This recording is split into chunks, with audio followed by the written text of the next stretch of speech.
Kita sampai kepada firman Tuhan. Beberapa minggu ini kita berbicara tentang kasih Tuhan. Kasih Tuhan yang sudah dicurahkan ke dalam hati kita, saudaraku. Saudara, kita melihat kalau kita mengasihi, saudaraku, kita juga mengampuni. Sebab kasih itu mengampuni. Salah satu contohnya yang telah kita lihat yaitu Yusuf dalam perjanjian lama. Kita mengetahui Yusuf ini anak Yakub, kemudian dijual oleh saudara-saudaranya ke Mesir. Dan Potifar, saudaraku, membeli Yusuf, kemudian menjadi budak di rumah Potifar. Dan istri Potifar ini tertarik kepada Yusuf dan mengajaknya berbuat dosa. Tetapi dengan tegas Yusuf menolak. Dia tahu dosa itu akan menceraikan dia dengan Tuhan. Dia tahu dosa itu akibatnya jelek sekali. Dia tahu dosa itu, saudaraku, akan menggagalkan panggilan Tuhan dalam hidupnya. Dia tahu dosa itu menduka citakan hati Tuhannya. Oleh sebab itu dia menolak dosa itu, saudaraku. Dan istri Potifar menjadi marah dan memfitnah Yusuf. Akibatnya Yusuf dimasukkan dalam penjara. Bukan sebentar, tetapi walaupun demikian Yusuf tidak mendendam. Yusuf, saudaraku, tidak marah, tidak menyimpan kepahitan, saudaraku. Tidak bermaksud untuk membalas dendam. Tidak bermaksud untuk membunuh kapan nanti dia keluar dari penjara. Tidak, saudaraku. Tetapi Yusuf, saudaraku, mengasihi, saudaraku. Yusuf, saudaraku, mengampuni dosa istri Potifar ini. Dosa Potifar, saudaraku. Dia tidak mau menyimpan kepahitan dalam hatinya, saudaraku. Dia tidak mau palak. Dia tidak mau mendendam. Dengan kata lain, dia berjalan dalam roh. Ataupun berjalan dalam kasih. Yang tidak membalas kejahatan dengan kejahatan.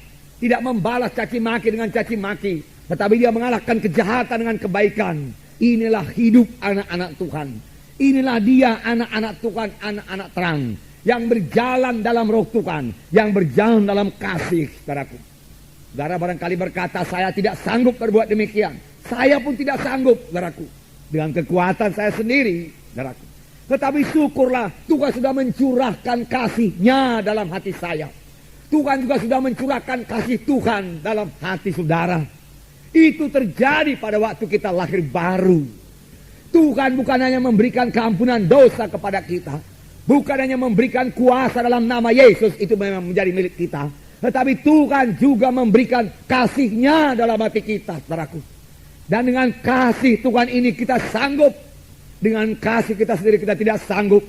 Banyak tuntutan Tuhan kepada anak-anaknya. Bahkan Tuhan berkata, kasihilah musuhmu. Doakanlah orang yang menganiaya kamu. Bagaimana bisa, saudaraku, dengan kasih manusia? Dia tidak akan sanggup melaksanakannya dengan kasih manusia. Tetapi syukurlah Tuhan, saudaraku, mengaruniakan kasih-Nya kepada kita. Yang diberikan Tuhan pada waktu kita lahir baru. Pakailah kasih Tuhan ini. Selalu bereaksi dengan kasih Tuhan, saudaraku. Memang, saudaraku, kadang-kadang kita mau bereaksi dari daging kita. Saya percaya ini juga terjadi bagi Yusuf. Yusuf, saudaraku, pada waktu dia ditangkap, dimasukkan dalam penjara, dagingnya bisa bicara. Yusuf, kau tidak berbuat apa-apa, tapi kau dimasukkan dalam penjara, jahat sekali istri Potifar itu. Kau mempunyai Allah yang hidup, suruhlah Tuhan menghukum dia. Bisa saja demikian, dan mungkin saja demikian terjadi di dalam hati Yusuf, saudaraku. Tetapi Yusuf tidak membiarkan pikiran itu menguasai hatinya. Segera dia usirkan pikiran itu, saudaraku. Dia tahu dia anak Tuhan. Dia tahu dia anak terang. Firman Tuhan berkata, jikalau kamu hidup dalam kebencian, sampai sekarang ini pun kamu masih dalam kegelapan. Firman Tuhan berkata. Yusuf mengetahuinya, saudaraku. Oleh sebab itu Yusuf melawan kehendak dagingnya, saudaraku. Dia tidak mau tenggelam dalam kemarahannya. Tidak, saudaraku. Tapi mengalahkan kemarahannya dengan kebaikan daripada Tuhan, saudaraku. Dengan kasih daripada Tuhan. Dia mulai memikirkan yang baik, memikirkan yang indah, memikirkan yang mulia, saudaraku. Saudaraku, dan dia percaya Tuhan akan menolong dia. Memang benar, di penjara itu pun Tuhan datang kepada Yusuf dan Tuhan menolong Yusuf, saudaraku. Tuhan menyertai Yusuf sehingga dia boleh kerelaan hati, keluasan hati dari penghulu penjara itu. Sehingga Yusuf beroleh kebebasan dalam penjara itu, mengatur semua tawanan-tawanan yang lain, dan semua diserahkan kepada Yusuf, saudaraku. Dia menjadi pemimpin di penjara juga, saudaraku. Nah, di penjara itulah saudaraku dia bertemu dengan pegawai minuman, pegawai makanan raja, di mana dia mengetahui seluk-beluk kerajaan, saudaraku. Karena dia di penjara selama 13 tahun. Kemudian dia keluar dari penjara dengan pertolongan Tuhan, dengan ajaib Tuhan. Sesudah itu dia memerintah Mesir selama 80 tahun lamanya. Karena dia dipanggil Tuhan pada umur 110 tahun. Dia hidup sepuas-puas umurnya. Dia berjumpa kembali dengan bapaknya Yakub. Dia sempat menolong saudara-saudaranya semua. Sehingga saudara-saudara semua tidak perlu saudaraku mati kelaparan. Bahkan dia berdamai dengan saudara-saudaranya semua. Sekaligus saudara-saudaranya yang pada mulanya tidak peduli satu sama lain menjadi saling mengasihi satu sama lain, saudaraku. Dan inilah permulaan daripada bangsa pilihan Tuhan, bangsa Israel menjadi besar di tanah Mesir, saudaraku. Dan saudara, karena Yusuf tetap dalam Tuhan, kemudian Yusuf punya visi lagi. Visi dari Roh Kudus, bahwasanya satu saat nanti bangsa pilihan Tuhan ini, bangsa yang besar ini akan keluar dari tanah Mesir dan menuju tanah perjanjian. Dan Yusuf berkata kepada tua-tua sidang pada waktu itu, pada waktu umurnya 110 tahun, berjanjilah kamu di depan Tuhan. Pada waktu kamu nanti meninggalkan tanah Mesir ini, bawalah tulang-tulangku beserta dengan engkau. Aku tidak mau tinggal di tanah Mesir, dia katakan. Aku tidak mau jadi mumi di sini, bagaimana kebiasaan orang Mesir. Aku tidak mau memiliki piramid, dia katakan. Tidak, dia bisa memiliki piramid karena dia sejajar dengan Firaun yang lain, saudaraku. Dia sangat berkuasa. Nah, tapi dia berkata, aku mau nanti bersama-sama dengan Tuhan. Tuhan akan memimpin kita keluar dari tanah Mesir ini ke tanah perjanjian. Aku mau berjalan bersama-sama dengan Tuhan. Aku mau melihat Tuhan, dia katakan.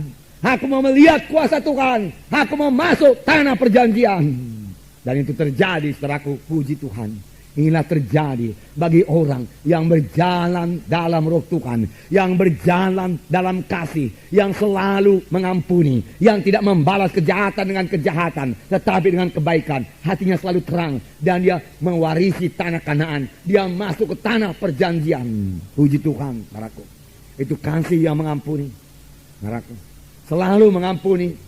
Selalu kita sadar kita harus selalu mengampuni, saudaraku, selalu mengampuni. Dari itu, saudaraku, mari berjalan dengan kasih. Minggu-minggu yang lewat juga kita melihat bagaimana Yesus berjalan dengan kasih. Dan selalu kita baca, hati Yesus tergerak oleh belas kasihan. Dan saudaraku, kita melihat, saudaraku, bagaimana Yesus melihat orang banyak yang dengan rindu, saudaraku, dengan haus mendengarkan berita firman Tuhan. Sehingga mereka mendengarkannya sampai hampir malam. Orang-orang banyak itu tidak peduli lagi soal makan. Dan murid-murid sudah siap sedia menyuruh murid-murid menurut orang banyak itu pulang. Tetapi Tuhan berkata, jangan suruh mereka pulang. Mereka sudah lapar. Berilah mereka makan. Yesus memandang kepada orang banyak dan hati Yesus tergerak oleh belas kasihan. Inilah hati Yesus. Inilah kasih Yesus. Dia tidak mau membiarkan mereka pulang dengan laparnya. Hatinya tergerak oleh belas kasihan. Karena hatinya tergerak oleh belas kasihan, doanya berkuasa, mujizat pun terjadi, saudaraku. Biarlah ini menjadi teladan bagi kita. Bahwasanya hati yang tergerak oleh belas kasihan itu digerakkan oleh kasih Allah. Dan karena digerakkan oleh kasih Allah, kuasa Tuhan ada di situ, saudaraku. Dan kita bisa berdoa dan mujizat Tuhan akan terjadi. Yesus mengambil 5 roti dan 2 ikan. Lalu memecah belahkannya, saudaraku. Lalu 5.000 orang makan semuanya, saudaraku. Sampai kenyang dan sisanya 12 bakul. Mujizat terjadi. Bahkan mujizat selalu terjadi sampai sekarang ini, di mana ada hamba Tuhan, anak Tuhan yang hatinya tergerak oleh belas kasihan. Karena iman bekerja oleh sebab kasih. Tidak cukup hanya mengetahui firman Tuhan saja. Tidak cukup hanya percaya kepada firman Tuhan. Bagus sekali percaya kepada firman Tuhan, saudaraku. Tidak cukup hanya mengakui, mengucapkan firman Tuhan. Bagus sekali.